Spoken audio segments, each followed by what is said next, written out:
Kristen Weston Chandler was born in 1982 to parents Barbara Weston and Bob Chandler. They were older when he was born, and this likely contributed to him having autism. He was born under the name Christopher, but changed it to Christian in 1992 after his favorite bear mascot called him that. Chris was very quiet at a young age due to a bad experience with a babysitter. He uttered his first word monkey at 2 years old. While attending school, Chris had a bad experience at Nathaniel Green Elementary School due to the staff pinning him to the ground and allegedly audio recording his screams and cries. Later in life, Chris would win a Sonic the Hedgehog sweepstakes contest, cementing his fan of Sonic the Hedgehog in video games. He would attend Manchester High School, where he was given a computer graphics assignment, but he couldn't use any copyrighted characters, so he made his own, Sonichu, which was a blend of Pikachu and Sonic. He would develop a lifelong obsession with this. He would also create his imaginary world called Quickville, CWC being his initials. He would befriend several other girls he would refer to as his gal pals, who would protect Chris throughout his stay in school. He would lose contact with them after graduating and entering Piedmont Community College, studying computer-aided drafting and design. Here, Chris would embark on his love quest, which was his desire to get a girlfriend. To begin, he created something called an attraction sign, which looked something like this. This was considered very inappropriate by the staff of the college, who held him accountable for this, so he seized at them for years to come. Later, Chris would begin the first edition of his Sonichu comic. This one touched on the origins of Sonichu. He would also include his real life in the comic, specifically an instance where he was kicked out of the mall for hanging his attraction sign. His behavior would first ever be documented at this mall by Anna McLaren in a blog post titled The Tale of the Crazy Pacer. He would pursue another woman at around his age named Megan Schroeder at The Game Place, a game store he'd often frequent. Megan had no interest in him and would grow quite impatient with his behavior. For example, he once entered a rapping contest to win 2 tickets, for him and Megan, to Seattle. He tried stuffing the ballot, but another man named Adam Stackhouse would win. Chris would resent him for years for this. He was then documented online by the websites Something Awful and Encyclopedia Dramatica. Encyclopedia Dramatica would draw offensive versions of his characters, so when Chris found this, he reacted in the worst possible way, which motivated them to antagonize him further. They would post a ton of gay fan art of Sonichu and his other characters, so Chris tried to retaliate by posting straight fan art. Unfortunately, this would involve him drawing a pornographic picture of him and Megan. This would completely destroy their friendship and send Chris into a depression where the trolling really began. First was Blanca Weiss, a fake woman meant to catfish Chris to give up his Sonichu medallion, where they destroyed it on camera. They also faked a story where a boy killed himself because there were no new Sonichu comics, and his brother named Clyde Cash would seek revenge through relentless trolling. Thus began the golden age of trolling. The next one was a 12-year-old boy who went by the alias Blue Spike, posing as a woman named Julie. Blue Spike managed to get a video of Chris having sex with a blow-up doll, famously titled For Julie's Eyes Only, but things would only get worse. Blue Spike successfully hacked into Chris's PSN account. He would reveal himself to Chris during a humiliating call and would blackmail him into shoving a part of his Sonichu medallion into his anus. Other trolls condemned this sadistic action and even showed sympathy to Chris for a short while. The next love interest was a real-life girl named Emily. They went on an actual date and recorded it from the distance. When Chris and Emily were done having lunch, a man in a pickle suit came in and took Emily from Chris. Chris bemoaned this in a video stating, "The pickle man tricked me again." The next troll duo was known as Casey and Liquid Chris. Casey was another love interest, and Liquid Chris, her real-life boyfriend, was a man who would imitate the real Chris Chan and say that Chris was stealing his identity and his real name was Ian Brandon Anderson. We would also have calls like the time a troll pretended to be Casey's father and would call to berate Chris on his lifestyle and how he would never get together with her. Liquid Chris is widely considered to be the funniest and best troll in Christery. Around this time, Chris's father caught wind of his presence on the internet and cracked down on him in a famous video where Chris was screaming at the trolls to get everything off the internet! Finally, we have Alec Benson Leary, the man who wrote Asperchu. Asperchu was a parody of Sonichu, a Sonic Pikachu hybrid who has Asperger's and looked eerily similar to Chris. This would culminate in Chris writing a Sonichu comic where he brutally executed his trolls and cured homosexuality.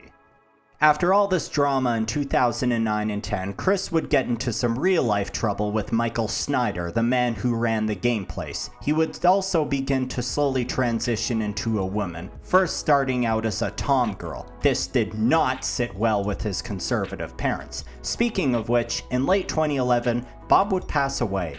This would cause the trolls to back off for a little while. Unfortunately, Chris and Barb would get into huge trouble again by colliding with Michael Snyder after trying to enter the game place again. This would result them in blowing most of Bob's inheritance on legal fees to lessen the charges against them. To add insult to injury, in 2014, Barb and Chris's house would catch fire and burn down due to their horrific courting situation. This would begin the financial crisis, where Chris would release videos begging for donations and then blow the money on toys or other stupid shit. Chris would find something new to get upset at, though, when Sonic the Hedgehog was redesigned to have blue arms. Chris also believed he was growing a vagina underneath his taint and tried cutting at it for it to show, but thankfully the trolls on Kiwi Farm stopped him from doing anything this drastic. Chris would later start a relationship with Jessica Quinn, a fat fetishist. When trolls ended up ruining the relationship, Chris would screech and cry in a video called No More, where he looked and sounded like a swamp witch. In late 2017, Chris fell under the influence of the Idea Guys. These were a group of manipulative trolls who faked friendships and finally pushed Chris's sanity over the edge, convincing him that Nazis were taking over Quickville, that he was in a polyamorous relationship with his own characters, Magichan, Krizel, Savannah, and Mewtwo?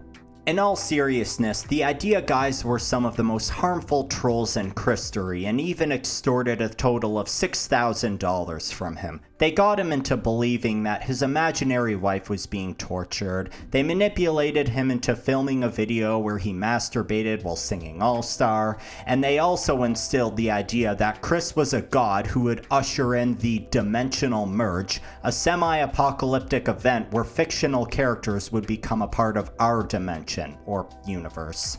Joshua Moon, also known as Null, from Kiwi Farms, would start contacting Chris to protect him from these kind of people in the future. At around 2018, a man named Jacob Sockness, who was stalking and in love with Chris, would emerge and start harassing and manipulating him, but thankfully this wouldn't last very long.